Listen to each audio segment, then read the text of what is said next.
Assalamualaikum warahmatullahi wabarakatuh. Salam Om Swastiastu, Namo Buddhaya, salam kebajikan bagi kita semua. Oke, halo teman-teman. Perkenalkan, nama saya Nadia Indah Putri, sering dipanggil Nadi, dari Fakultas Seni Pertunjukan Prodi Seni Teater 2022. Saya di sini mau menyelesaikan UTS dari Bapak Aher, Magister Sarjana Seni. Oke, di sini saya mau review buku yang berjudul Teater Tanpa Masa Silam. Karyanya Arifin Sinur. Oke, sebelum review buku, siapa sih Arifin Sinur? Arifin Sinur adalah sutradara terbaik asal Indonesia dan penulis naskah terbaik film-film Indonesia juga pada eranya. Beliau lahir pada 10 Maret 1941 dan meninggal pada bulan 28 Mei 1995 di Jakarta. Pendidikannya yaitu di salah satu universitas di Yogyakarta. Dia pernah mendapatkan beberapa penghargaan di Indonesia sebagai sutradara terbaik, penulis skenario terbaik, dan beberapa film terbaik beliau. Beberapa karya yang Pak Arifin Nur yang sangat karya terbaik lah gitu, itu Bibir Merah sama Serangan Fajar. Dan aku baru tahu kalau Bapak Arifin Nur itu yang memfilmkan Pengkhianatan G30 SPKI. Kayak aku sebagai orang yang suka sejarah, tahu siapa yang menciptakan film, kayak oh my god, gak bisa berkata-kata. Kita bakal review buku Teater Tanpa Masa Silam. Dari tadi udah saya singgung, dari pas awal-awal itu udah saya singgung. Dan ini adalah cover belakang bukunya. Tebal bukunya adalah 184 halaman. Dan saya akan membacakan sederetan sampul belakangnya seperti apa. Seperti itu. Oke. Dia ada jelasin, jika dalam musik Indonesia melahirkan dangdut, maka dalam teater Indonesia melahirkan Arifin Sinur. Arifin Sinur adalah dangdutnya teater. Arifin dan dangdut adalah Indonesia. Latar belakang pengaruhnya bisa dari mana saja. Beberapa tekniknya mencomot dari mana saja, tapi keseluruhannya ada di Indonesia. Jika Rendra berhasil menyadarkan semua orang akan kemungkinan teater bagi Indonesia, maka Arifin berhasil menyadarkan bahwa orang akan kemungkinan Indonesia bagi teater. Jika dengan demikian Rendra berhasil menyeret dan melesakkan khasanah teater dunia menjadi sebuah pertunjukan Indonesia, Arifin dengan tak kalah gemilang berhasil menyeret dan melesakkan Indonesia ke dalam bentuk teater. Ya, bener artikel di Google yang menyatakan kalau Arifin Sinur itu adalah bapak teater Indonesia. Kayak kita buka buku ini maaf ya kalau ada kayak gini, soalnya saya minjem di perpustakaan. Soalnya aku nggak tahu ini bukunya masih diproduksi apa enggak, soalnya itu dari 2005. Halaman 7 itu ada daftar isi. Itu ada pengantar dalam ucapan terima kasih. Bab pertama adalah Indonesia, teater dan penonton. Bab kedua adalah seni, peran, dan organisasi pertunjukan.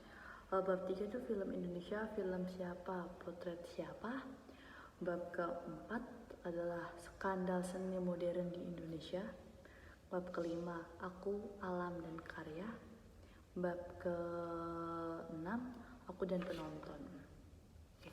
Ini adalah sampul babak pertama, yaitu Indonesia, teater, dan penonton.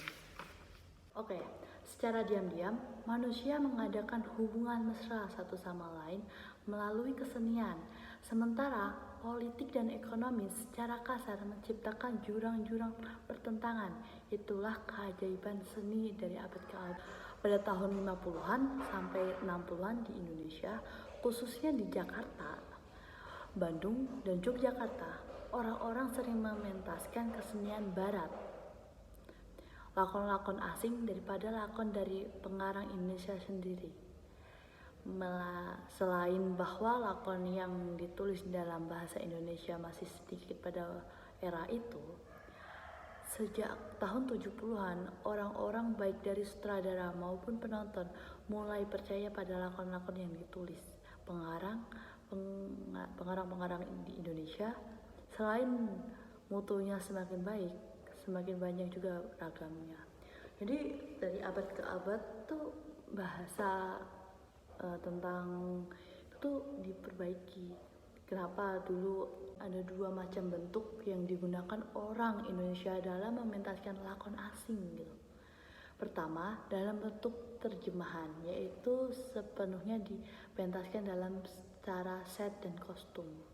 Kedua, dengan bentuk adaptasi, pementasan lakon asing dengan cara yang pertama kelihatannya lebih sempurna, lebih etis, lebih mendekati aslinya. Nama-nama peran tetap sama. Ada dua macam bentuk yang digunakan orang Indonesia dalam mementaskan lakon asing.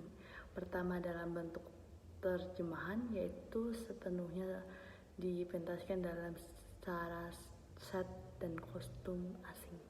Keduanya dengan bentuk adaptasi, pemeranan lakon asing dengan cara yang sama dengan yang pertama, yaitu fisiologi, sosiologi, psikologi, dan seperti yang ditulis pengarangnya. Juga dialog-dialog dan ungkapan-ungkapan demikian pula dari segi artistik. Membicarakan perkara ini pula Arifin menegaskan bahwa di dalam diri Arifin tidak ada yang disebut anti barat. Di sini juga ada menerangkan tentang apa sih anti barat gitu. Dan menurut Arifin tidak ada hubungannya dengan semangat nasionalisme gitu. Jadi nggak ada. Dan di buku Teater Tata Bahasa Silam itu tuh juga menjelaskan tentang apa sih teater tradisi gitu. Wayang, ketoprak, ludruk, lenong, radai, sigale-gale, mahyong, marse, dan sejenisnya adalah yang disebut teater tradisi gitu. Dan satu lagi di buku ini tuh jelasin tentang teater modern di Indonesia yang saat ini lebih menyadari lagi ruang dan waktu di mana mereka ada, bukan hanya tema tapi juga dalam bentuk ungkapan. Umumnya teater-teater ini masih bernafas sekalipun banyak di antaranya yang hidup dan mati.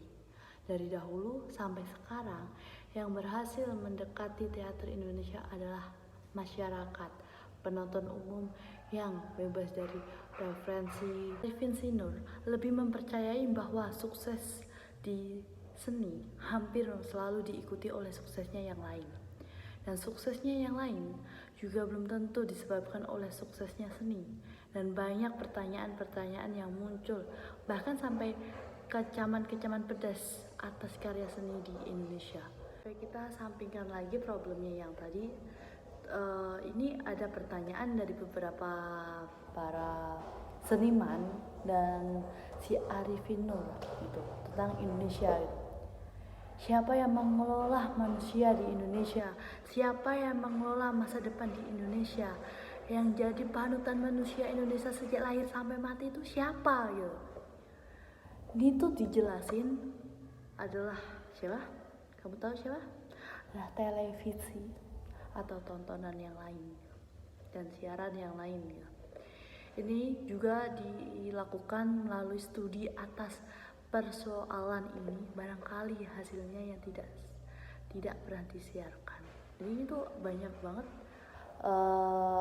kritikan dari beberapa seniman yang emang televisi dan siaran-siaran lain itu bungkam gitu, entah kenapa gitu. Makanya seniman itu biasanya kritis gitu, makanya banyak yang ngejudge atau yang itu soal itu.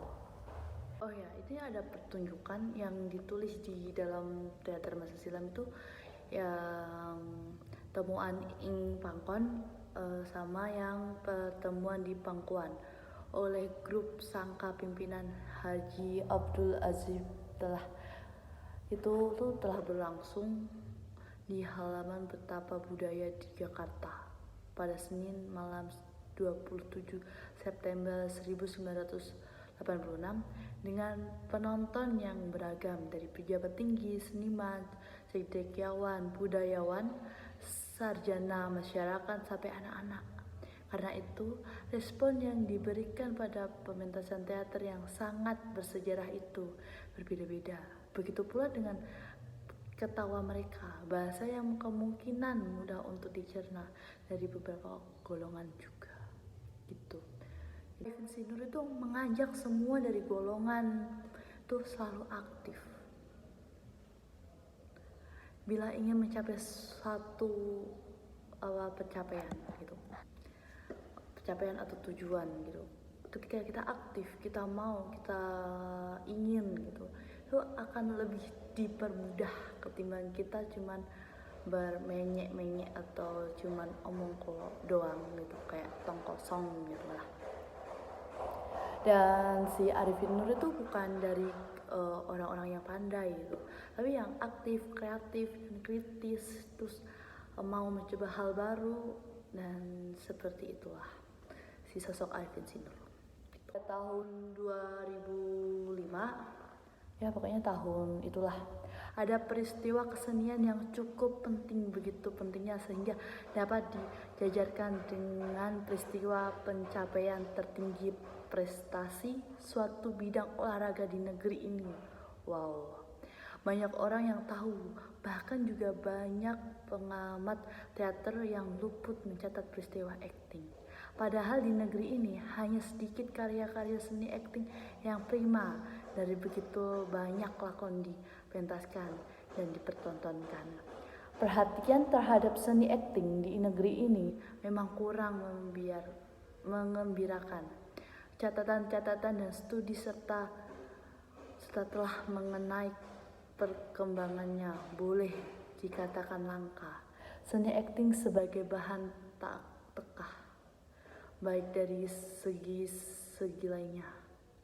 Seorang yang terkenal di seni akting ialah Tuti Indramalaun. Apalagi ketika dia meninggal dunia, banyak yang kehilangan sang legendaris itu, sang Tuti Indramalaun. Siapakah sih Tuti? Dan di penutupan kali ini aku mau nerangin siapa sih Tuti Indramalaun dan kenapa bisa ditulis di bukunya Arifin Sinur itu. Mari kita cari tahu bareng-bareng. Tuti Indramalaun adalah seorang pemeran Indonesia. Selain menjadi pemeran, ia juga mengajar sebagai dosen di Fakultas Sastra Universitas Indonesia. Ia juga pernah menjabat sebagai anggota Majelis Permusyawaratan Masyarakat Republik Indonesia. Selain itu, ia juga sempat aktif sebagai wartawan majalah Zaman. Itu diambil dari kutipan Wikipedia. Kelahiran Tuti Indramalaun adalah 1 Desember 1939 di Jakarta dan meninggal pada 20 September 1989 di Jakarta. Karya-karya Ibu Tuti Indramalaun adalah Ibunda, Negara Kasih, Kawin Lari, dan sebagainya. Itulah adalah penutup dari video TS saya. Itu saja video dari saya. Jika ada salah kata atau ucapan, saya memohon maaf sebesar-besarnya, atau mungkin kurang detail dalam review buku Teater Tanpa Masa Silam, saya juga meminta maaf sebesar-besarnya karena saya juga masih belajar. Mungkin ada kurangnya, sekali lagi saya minta maaf. Assalamualaikum warahmatullahi wabarakatuh. Dadah, see you next video. Dah, dah, dah, dah, dah, dah.